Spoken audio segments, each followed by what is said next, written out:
My name is Julie Turney, and this is the HR Sound Off podcast show, the show created for HR and business professionals to discuss pertinent topics and trends as it relates to our professions.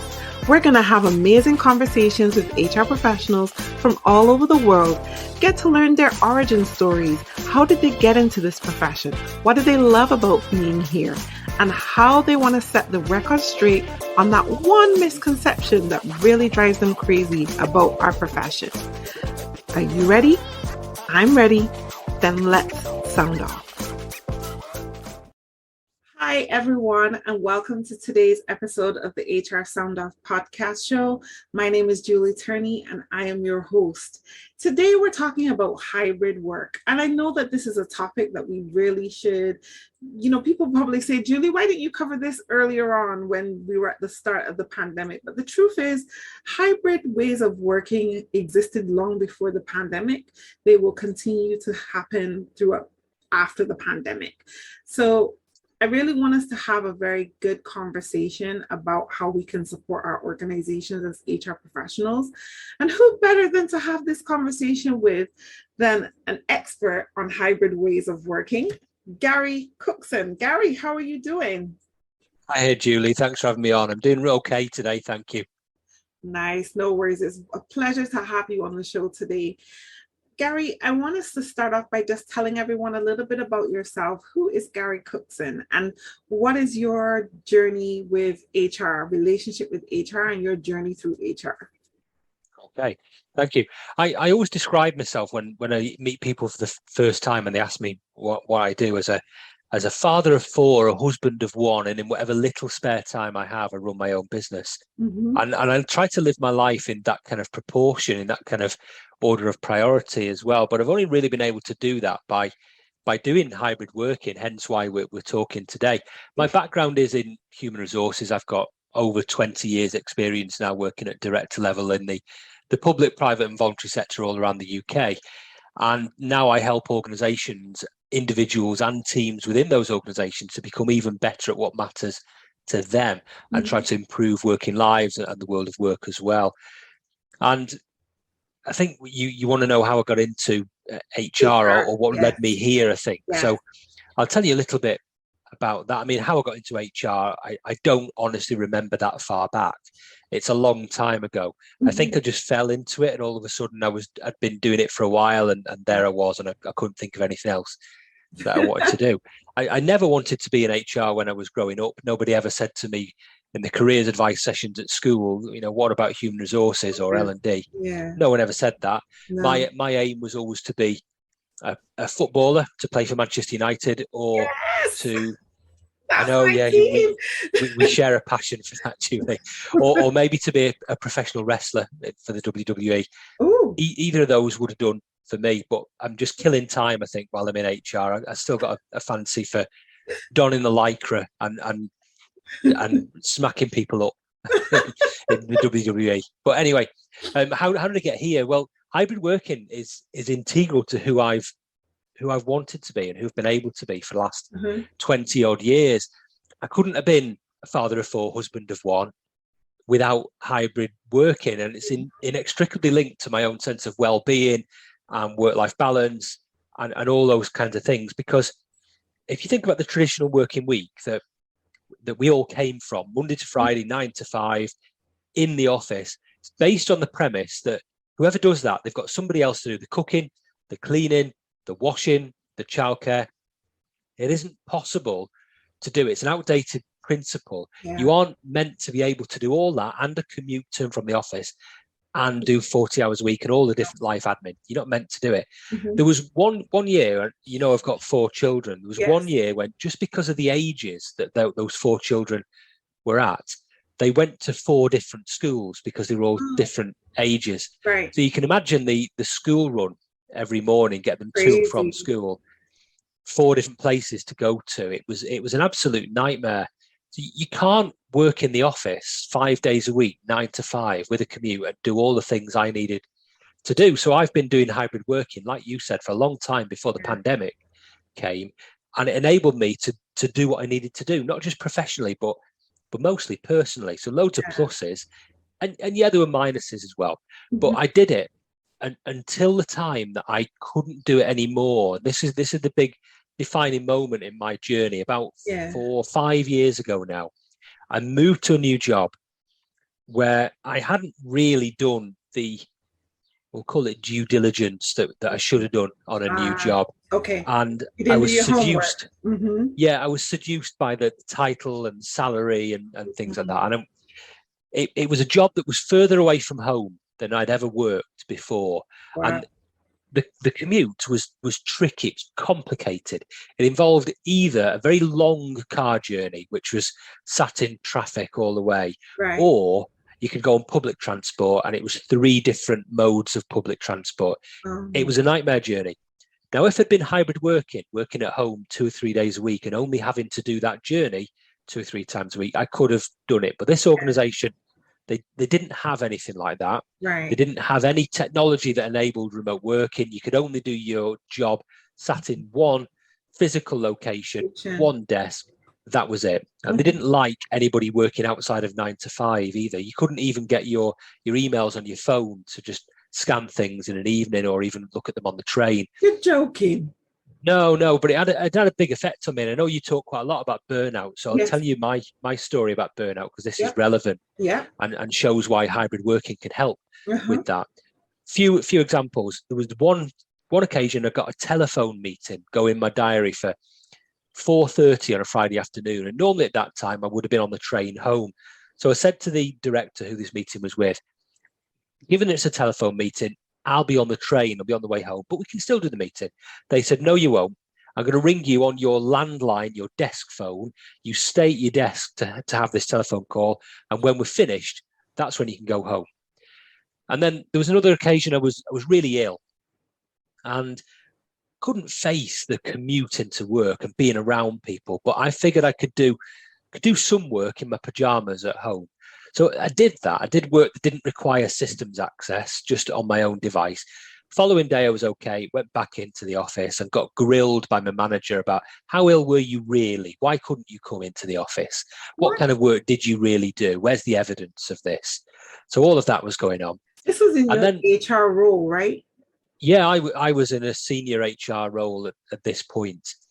And this is around the time that my wife got pregnant with our 4th child. Right. And my wife's pregnancies are all quite similar. In the first couple of months, she's very, very sick. Right. There's quite severe morning sickness that actually lasts the full day.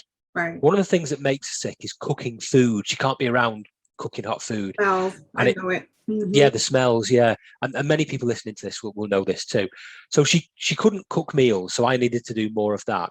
It also meant that because she was being sick an awful lot, she couldn't do all the school runs that we needed to do, because she needed to be close to a toilet in case she was needing to use it. Yeah. So I needed to do more of those as well. And I asked at work whether, at least temporarily, I could adjust my working pattern, adjust my working times, but I was told no. I was a senior leader. I needed to set an example, and that kind of pressure came with the job. Yeah. So that wasn't good either. And then I used my mum to do some school runs to help us out for a while. But then my mum got diagnosed with ovarian cancer, which a couple of years later she died from. But this was the very early stages. Yeah. She was having chemotherapy. Mm-hmm. And when she was in that week of chemotherapy, she was confined to bed. She couldn't do any school runs either. Yeah. So we had nobody. And I asked again at work, just temporarily, now and again, can I vary my working pattern, work location? I was told, no way could I do that. Then there was another time where, on one of those days where we had no one to do the school run, I had to do it. I had a meeting go in my diary for 9:30 in the morning. And I knew that I couldn't physically get there until 9:40. So I was going to be 10 minutes late. Yeah. I told the organizer of the meeting, I'm going to be 10 minutes late. Mm-hmm. They said, fine.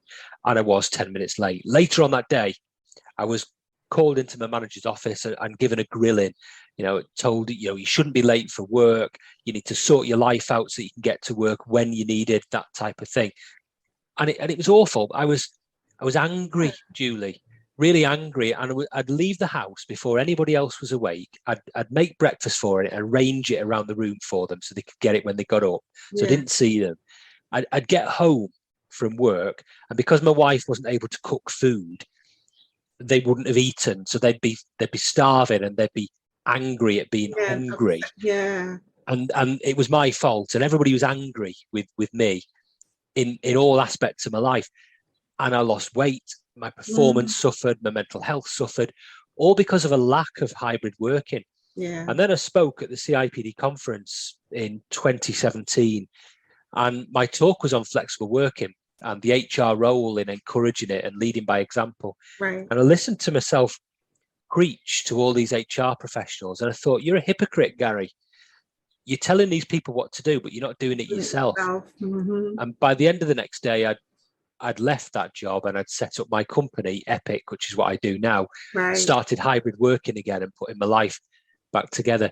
That's not to say life's perfect now, Julie, not in the slightest. I make loads of mistakes all the time, Yeah. but they're my mistakes. Exactly. And I own them and I can resolve them, and I've got empowerment and autonomy to be able to do that. So that's why it matters to me. And that's my journey and some of the flashpoints along the way. Wow. Do you know why I love the fact that you gave that all of that background story? Not just as a person in HR, but because also you're a man. And it kind of helps us to recognize, and I think a lot of times when we think about HR, we think about HR being so predominantly female. And we don't think a lot about how the role actually impacts men in the role. You know what I mean? So I'm really glad that you shared that story. And I hope that it gave everyone who's listening, anyone who's watching on YouTube, the opportunity to think a little bit differently about how this role impacts everyone, no matter what sex they are. Once you're dealing with family life, it comes with its challenges, right? All around. I am so sorry that you had to experience and live all of that, but you know what? It brought you to this moment right now, where you are right now, and Very that true. you're able to be such a huge advocate for HR professionals experiencing hybrid for themselves as well. And not just for supporting others in the organization, because I think that's a big, for me, that's a big misconception. Wouldn't you agree, Gary, that HR can't be done hybrid? I think a lot of people still think that way. Yeah, and I can understand that to a degree, because we all went into the profession many, many years ago, decades in my case, thinking that it was all about working with people, and you were working with people where those people are. And there was very little technology to support the delivery of your services. So you went to where the people were, and that was in the physical workplace. And I've been able to change that across the years, but I'm fully aware that many organizations had not even started that journey up until 2 years ago when the pandemic hit, and it took a lot of people by surprise. But I've been doing it for nearly 20 years, helping my team to work in a hybrid way, helping the whole organization that I was in to do it in a hybrid way in various different organizations. So I've been trying with writing my book and so on to help organizations learn from some of the things that I've been doing for quite some time. Yeah.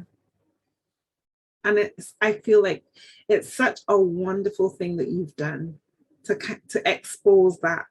And I'm so glad that you also shared your aha moment when you realized that you were not practicing what you preach. And I always say, practice what you preach or change your speech.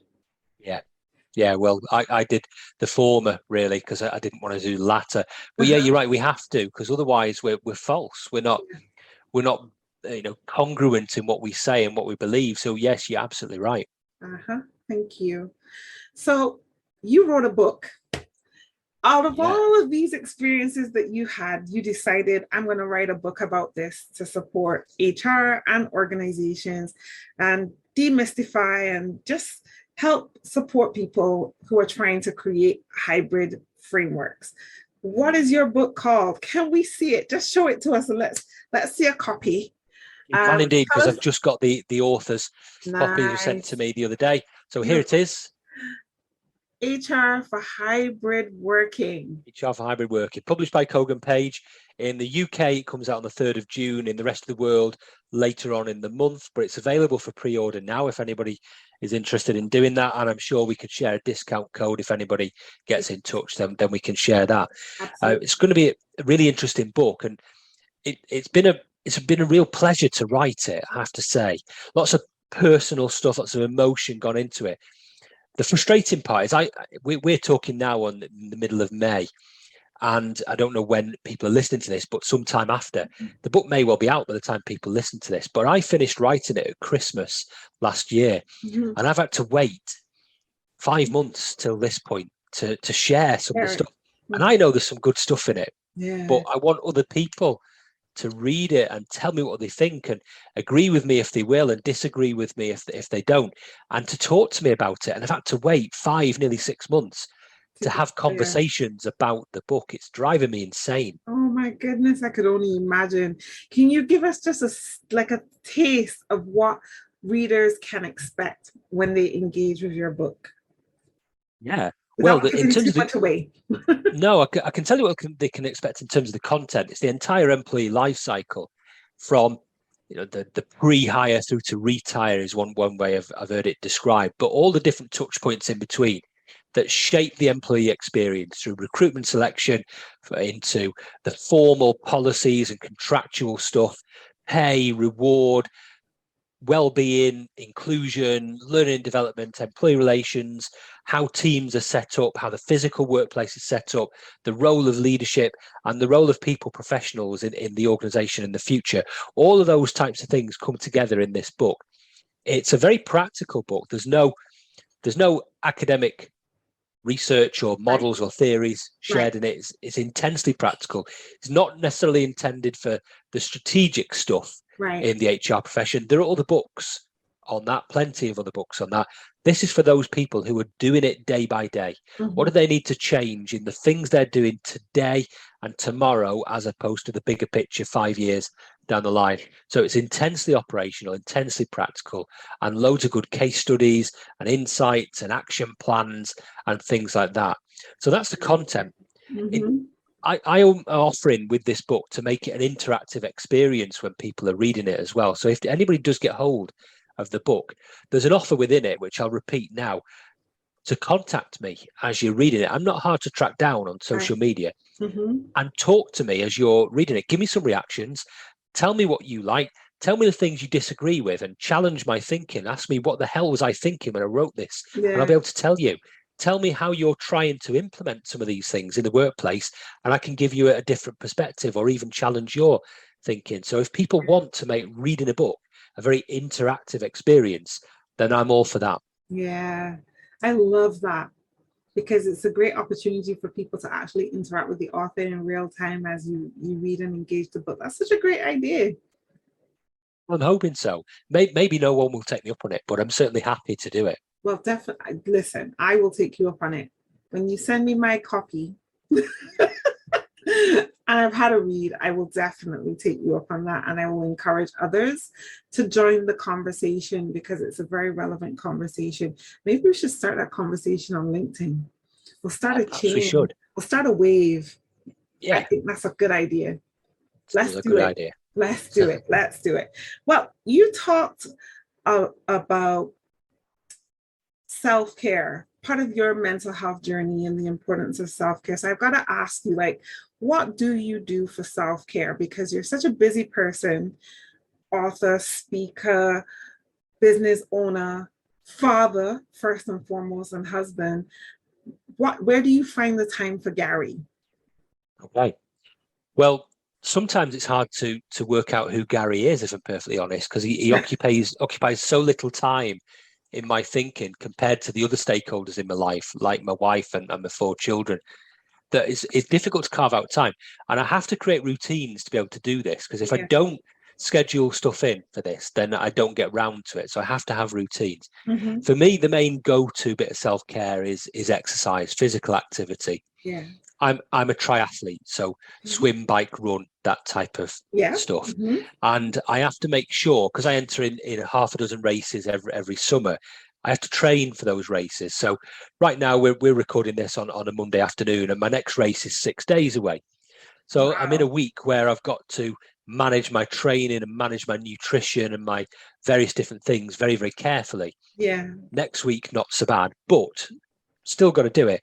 Got to do a lot, and I have to fit it in, and I have to make sure I do 3 or 4 runs of varying distance every week, and a bike ride and a swim, and sometimes combining both of those together so you get the Yeah. effects of the transitions. And it's brilliant because, well, yes, it keeps me fit, and yes, it helps me to train for a race, but I get so much benefit from that in terms of thinking time and reflection. Hmm. Triathlons as a sport are quite unique because it's a very individualistic sport. There is no requirement at all to talk to anybody else. Right. In fact, it's very difficult to talk to anybody else. You're Hmm. on your own for hours at a time. And what better time to think and plan? Yeah. And it's the same with your training as well. I run, I swim, I bike to get away from people so that I can focus on me. If anybody says to me, "Oh, can I come for a run with you?" No, I'm not No. into that because I need the solitude, I need the Yeah. isolation, and Yeah. I get my best thinking done When when you're that on your happens, when own. I'm on my own. So physical exercise. And if I don't get any on any particular day, I get a bit grumpy. Yeah. Yeah. Yeah. I know that feeling. So physical exercise, great way to take care of yourself. The solitude is important, and that's what helps you to keep your creative juices flowing, but also your ability to then give and share space with others because you've had those moments to yourself. So I can definitely appreciate that. Is hybrid work here to stay? Well, that depends on who you ask. I think in the UK at the moment, there's quite a politicized, very polarized debate about it as well. Yeah. There's many senior politicians in the UK government who are openly anti remote working, which is Mhm. strange given that they were all for it in the middle of a Yeah. global pandemic. Hmm. Now they've changed their tune. Many people in the UK suspect that there's other things behind that to do with property not being used in Yes. cities or not being Realistic. used in. Hmm. Yeah. So there's that they're using the wrong arguments about it. If they were honest and said, look, this is because we need these offices occupied, then people would at least understand that. But what they're trying to do is label people as lazy when they're remote working. And I don't think anybody listening to this, nor you and I, would have experienced laziness with No. people remote working. In fact, probably Mm-mm. the other extreme. Exactly. Yeah. And I think we've had a shift now in the past 2 years. Many people were hybrid working for a long, long time, myself Yeah. included, before that. But in the last 2 years, everybody else has been exposed to it. Right. Unfortunately, the advantages it brings when it was enforced Hmm. were experienced alongside the disadvantages. So what people have experienced in the last 2 years is not what I would have called true remote working, Right. true hybrid working, because it was forced upon us Yeah. and we didn't have much wriggle room to make it work for us. But now, as we emerge from the worst of the pandemic, we've got much more time Hmm. to think about what work needs to be in the future and make some changes and solidify these changes. I think most people who've had experience of any form of remote working want to continue with it in some form. They Yes. might not want to work at home for all their All the time, time. but equally, they don't want to go into the office for all their time either. Exactly. They want a bit of both. But Yes. there's more to it than just saying I'm going to work at home for a few days a week and in the office for a few days a week. That's too simplistic. Yeah. And in many ways, it's putting the cart before the horse. Hmm. It's looking at the outcome from hybrid working, which is you will split your time. Time.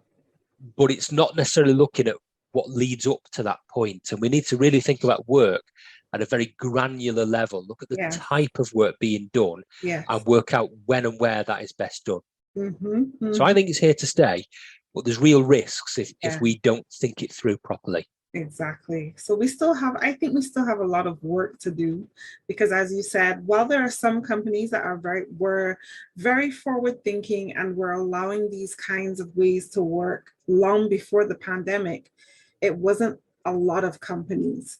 But now that we've all been exposed to remote work in some form or fashion, now trying to figure out which model works best for our organization, I think is really important, as you said. And I think too, like, it's not a one size fits all, right, Gary? Because I think a lot of times we look to the Googles, the Apple, and all those companies to see what they're doing, to see if we can do the same.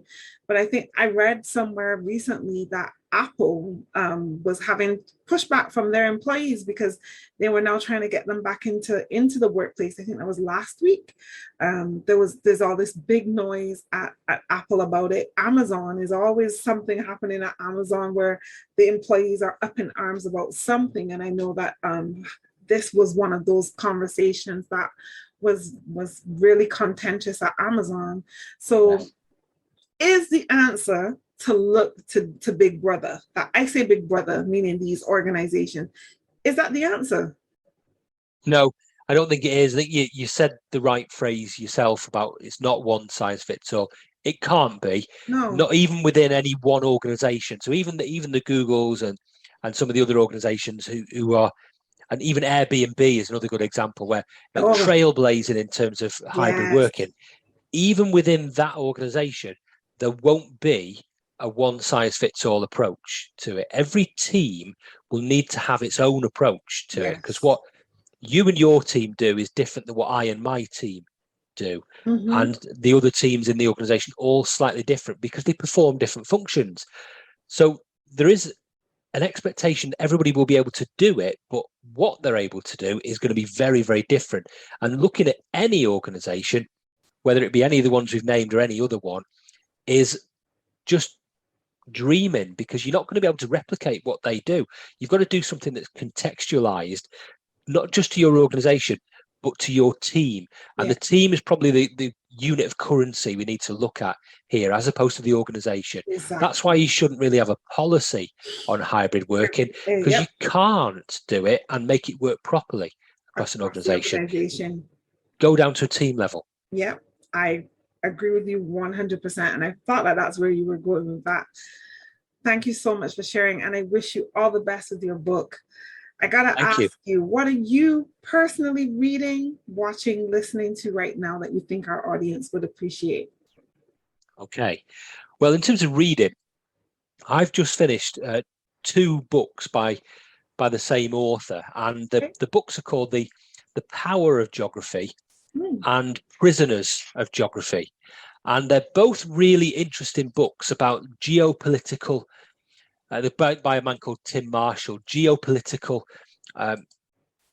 happenings and trends in the world. And it's really made me think about why certain countries have developed in the way they have and why their thinking is the way that they are at the moment. For example, the conflict between Russia and Ukraine. This was written before that, but explains why that was always going to happen and what's really driving some of those behaviours.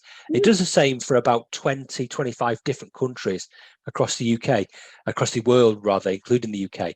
And it sets out what their priorities are and why those are priorities for those countries and how we should see those play out in the coming years. Yeah. And the first of its predictions was that Russia will go to war with Ukraine, which of course then happened many months later. Wow. So really fascinating stuff to read. And I like maps and I like geography and things like that. So this really appealed to me from both a visual and a personal interest perspective. Right. So those are what I've been reading. In terms of watching, my wife and I, we binge watch programs. We let them build up and then we binge watch them all in one go. Yeah.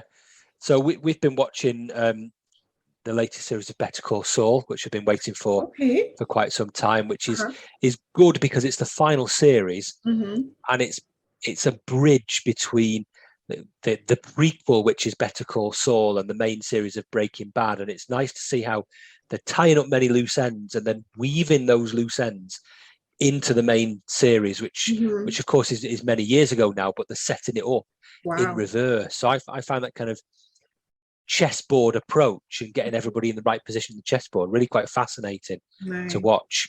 Cool. Thanks for sharing those. Appreciate it. I got to ask you the big question.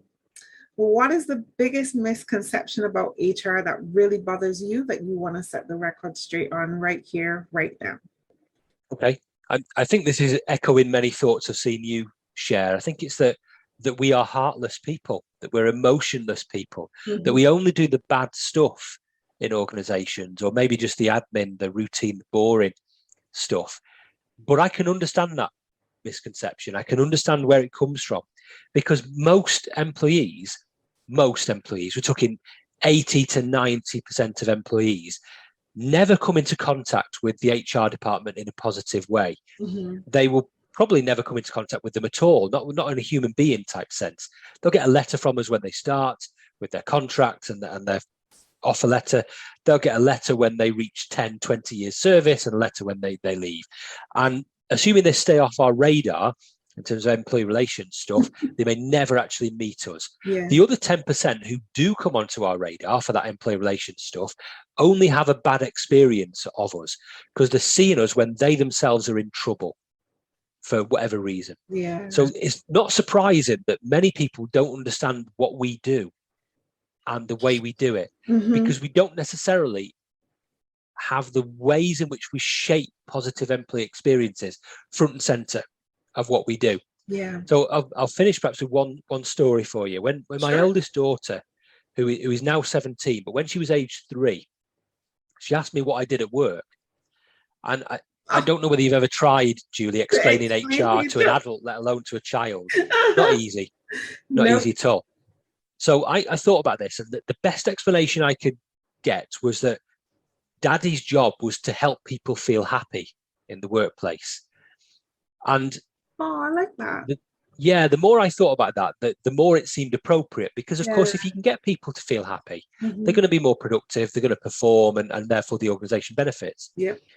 And 14 years later, I've still not come up with anything better to describe what HR does. Mm-hmm. The downside of this is my daughter was quite happy with that explanation. She went off. She came back a few minutes later with some brushes and some paints, because that was what she liked to do when she felt happy. And she thought that my job involved getting people to paint in the workplace. Oh, bless her. 14 years later, she still thinks that's what I do. And there's another misconception. But at least she thinks I help people to feel happy at work. And that's something I'm all right with. Yes, I love that. You're so right. You know, it's so funny when you were explaining your misconception. I kind of thought of like that, you know, like a bouncer, a thug. Like many times I feel like how people perceive HR, you know, we're the thugs in the organization, and, you know, almost like very gangster-like. So the only time you see us is if you're in trouble, or when you first come into the organization, and, you know, nothing could be further from the truth. If we're really creating great experiences, I always refer to one of my friends. Her name is Kalila Lokanola, and she's a chief people officer in her organization. And she always says, Julie, we as HR, we are impact architects. We create impact on people. That stayed with me from the moment she said it until this day. And that's years ago. When I think about the experience that we create for people, we're creating positive impact in our organizations. It does take a measure of finesse and skill to architect that. It's not something that everyone can do. No, you're quite right. It's a very unique skill set. And there's many people who simply won't be able to do it in the future either, because our role's been changing in recent years as well. And there's an increased need for us to be more human and more in touch with our and other people's emotions. And there's quite a few people I know who simply won't be able to do it. Won't be able to do it. You are absolutely right. You know, with that, Gary Cookson, you have survived your time in the sound booth today. I want to thank you so much for this amazing conversation. I really am excited to get my hands on your book and to share this episode with the world, because they need to know you and they need to experience your book. So thank you so much for that. What's next for Gary? Tell us how people can find you on social media. Okay, well, what's next for me? The book gets published in a couple of weeks, and there's a launch event taking place in London in the middle of June. So that's my immediate focus. I think longer term, I need to spread the ideas that are within the book and start changing the way people think about work and the way they work. So trying to apply the stuff in the book. I think probably there's another book in me as well. I can see that. I'm not saying that too loud because my wife is outside and she might hear me saying that. She might not be too pleased, but I think there is. And I think I'd really like to write one, maybe an updated version of this one, or maybe something new. So that's in my future. Beautiful. But to track me down on social media, you can connect with me on LinkedIn. My name is Gary Cookson, and you can find me on Twitter as well, more commonly at Gary_Cookson. And those are the two best ways to get in touch with me. Beautiful. Thank you so much, Gary. I appreciate your time and your sharing your expertise with us on hybrid ways of working. And I wish you all the very best. Thank you, Julie. Thanks, everyone. Thank you for joining me for this episode of HR Sound Off. I hope that you found it useful. You can find this and all other episodes of HR Sound Off on all major podcast platforms. Spotify, Apple, Amazon, you name it, we're there. Remember, HR Sound Off is created by HR professionals for HR professionals. If you would like to share your story, then reach out to us and let us know. Make sure to hit the notification bell and subscribe to HR Sound Off on YouTube as well as Podbean. And we'll see you again when we next sound off.